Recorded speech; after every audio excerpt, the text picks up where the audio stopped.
မြန်မာမလေးဆိုတော့တနကောက်နှစ်သက်တယ်ညက်လို့လေ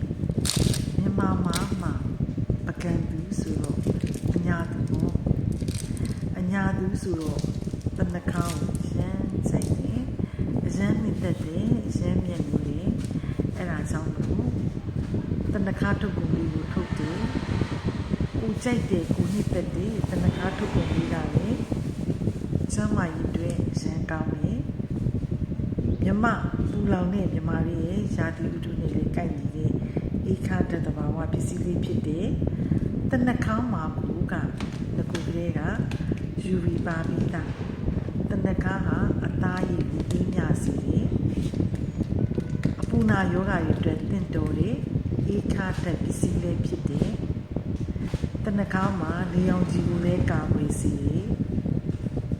တနခါကိုဆွဆွမြင်းမြင်းသုံးရင်အရွယ်တင်ပြီးလူပြူစီတယ်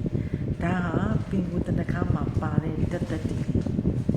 နောက်တစ်ခါတနခါမှာအရွယ်တင်လူပြူစီတယ်အရေးကြောင်းတွေကိုပျောက်စီတယ်ကိုလာဂျင်တက်ကိုလည်းပါပြီးပြီလို့တက်ခွဲအဖြေရရှိပြီးသားအဲ့တော့တနခါမှာကဒီတမျိုးတဲ့နေကောင်းချင်းဖြာပြည့်စုံနေကျမ်းမာရေးကိုမြည်တယ်အဲ့တနခါအပွေးခေါင်းမှုစစ်စစ်ကိုမှကိုလာဂျင်ဗိုက်တာမင် E တန်လွင်စီတို့စားဆောင်လက်ပတ်တို့ပေါင်းဆက်ပြီးတော့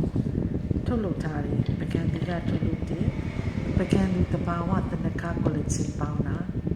ဘေးသွားအရေလူဆောင်ထားရုံရေးချောင်းတွေကိုလည်းပြောက်မယ်ဒီလောင်တန်ကိုလည်းကီးမယ်အသားရည်ကိုလည်းစူပြီးအေးမြစေမယ်အစီဒုံဝင်းနဲ့လည်းဖြစ်တော့ကဲဘလောက်ကောင်းလဲဘလောက်အဆင်ပြေတာလဲမြမထုတ်ကိုစစ်စစ်ဖြစ်တယ်မြမမရီဆိုတော့မြမထုတ်ကိုနှစ်သက်တယ်တန်မိုးထားတယ်ခုလိုပဲမြမထုတ်ကိုနှစ်သက်တဲ့သူတန်မိုးထားတဲ့သူတွေနော်တဘာဝကိုနှစ်သက်တဲ့သူ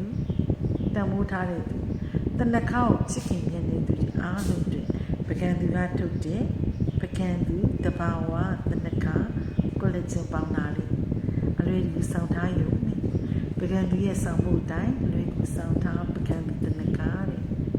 စီစီချက်အောင်ပြီးသားထုတ်လုပ်ခွင့်လက်မှတ်ရပြီးသားဝင်းဝါစုပြီးဒီအဖုံးလေးကိုဖွင့်လိုက်တာနဲ့ရနက်လေးကတအားကိုလန်းဆန်းပြီးမွေးချိုင်းသွားတာပကံသူကထုတ်တယ်ကိုလက်ချင်းတနခါပေါင်းတာလေးအနက်လေးနဲ့မူးမိပြီးတော့ဆွဲလန်းသွားစီအရှမ်းကိုမွေးတာပါလန်းဆန်းသွားတာရုပ်ဆောင်ထားမ